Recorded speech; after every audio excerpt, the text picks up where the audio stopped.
Olá, meu nome é Tarsila. Hoje nós iremos aprender sobre ligações químicas.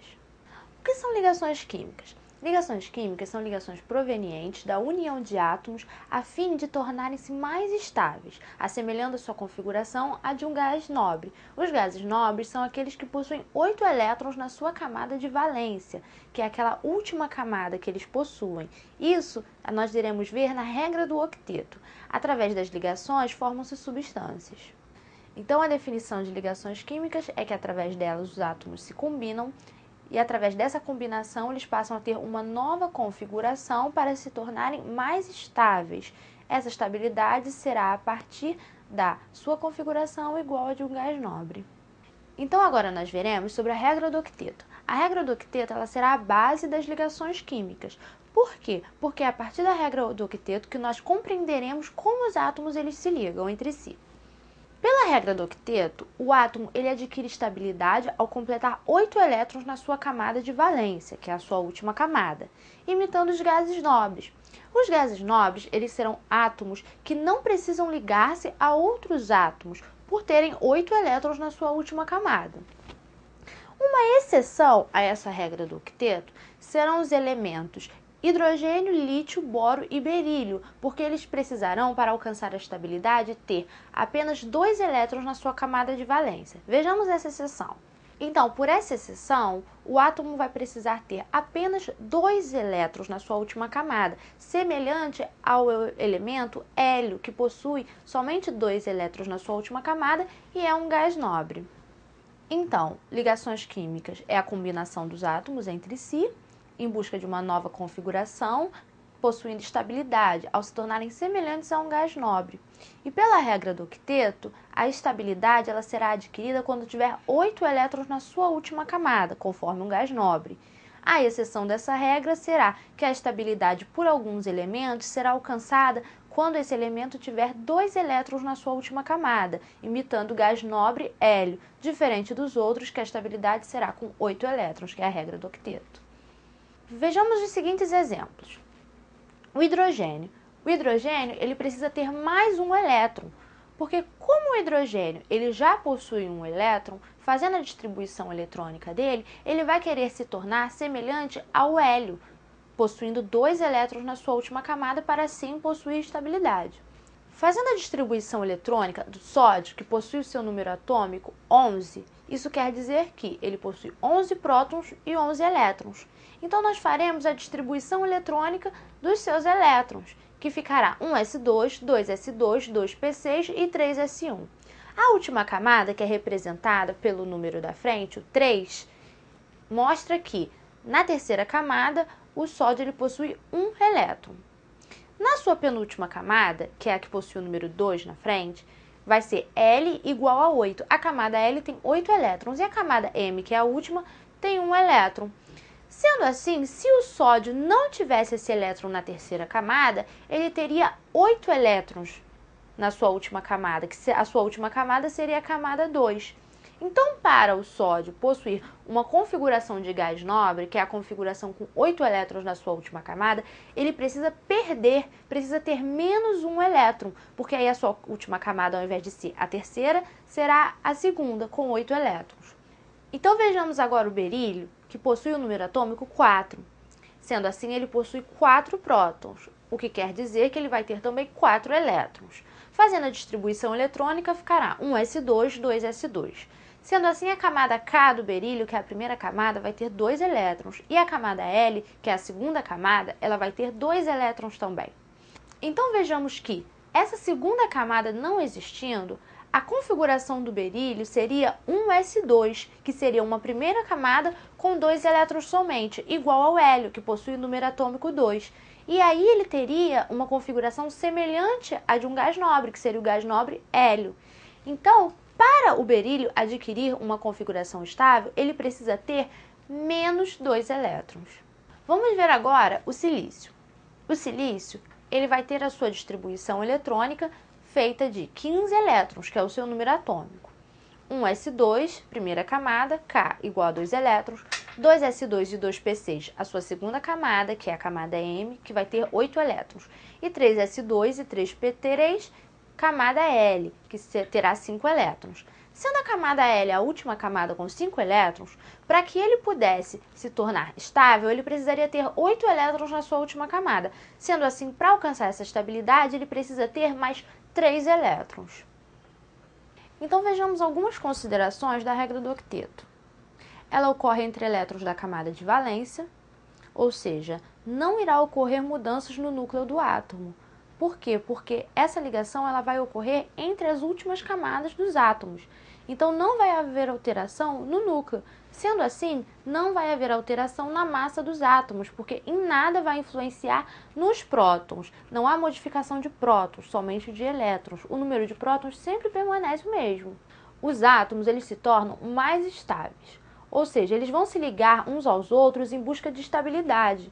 Quando eles conseguem essa estabilidade, a partir da regra do octeto, tendo 8 elétrons na sua camada de valência, com exceções de quando precisa ter 2 elétrons, assim ele vai possuir maior estabilidade e menor energia. Quanto mais estável, menos energético. Quanto mais energético, menos estável.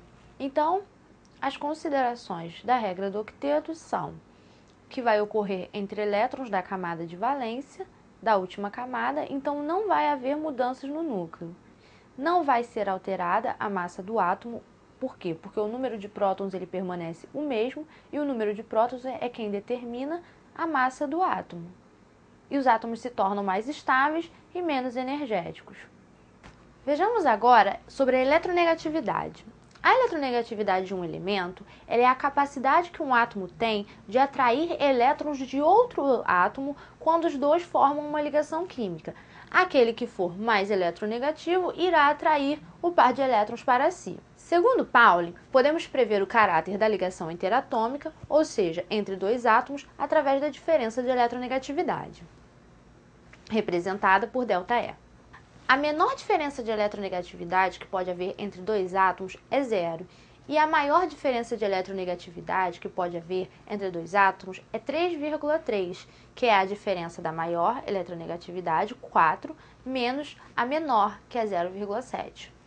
Então, a diferença de eletronegatividade, quando ela for menor que 1,7, vai prevalecer o caráter covalente, e quando ela for maior que 1,7, vai prevalecer o caráter iônico. Então, se eu tenho que a diferença de eletronegatividade, ela é uma diferença de eletronegatividade menor que 1,7, isso quer dizer que o caráter da minha ligação ele é mais covalente.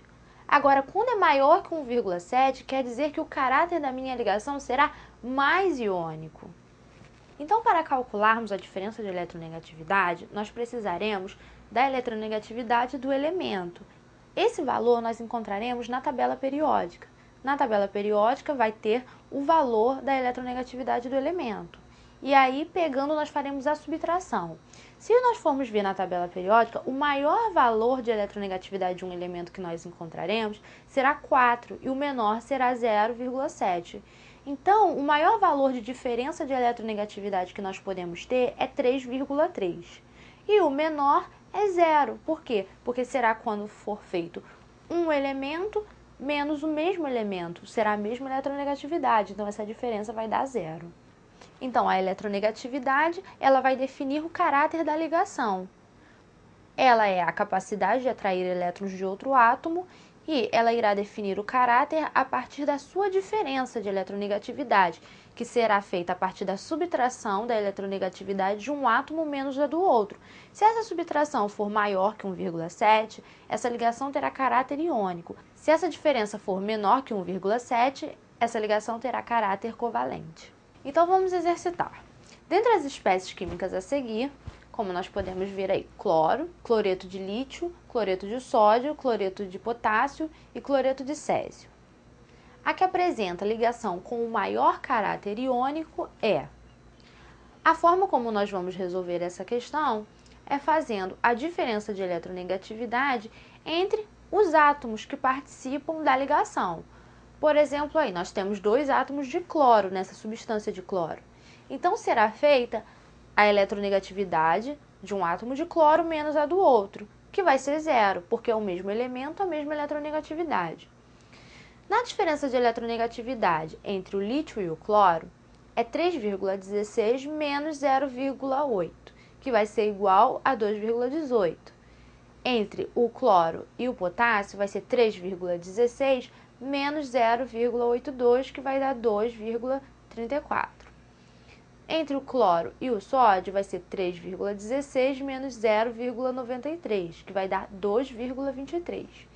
E entre cloro e o césio vai ser 3,16 menos 0,79, que vai dar 2,37. Sendo assim, como nós iremos avaliar o que irá possuir um maior caráter iônico? Será aquele que tiver a maior diferença de eletronegatividade, que nesse caso vai ser o cloreto de césio, porque ele possui a sua diferença de eletronegatividade igual a 2,37. Quanto maior a diferença de eletronegatividade, maior o caráter iônico. Quanto menor, maior o caráter covalente. Porque se é maior o caráter iônico, maior a diferença de eletronegatividade, maior a capacidade em atrair elétrons. Não se esqueça que esses dados, o número de eletronegatividade, ele é retirado da tabela periódica. Então vamos a mais um exercício. Agora você vai colocar em ordem decrescente de caráter iônico os seguintes elementos quando combinados com o cloro.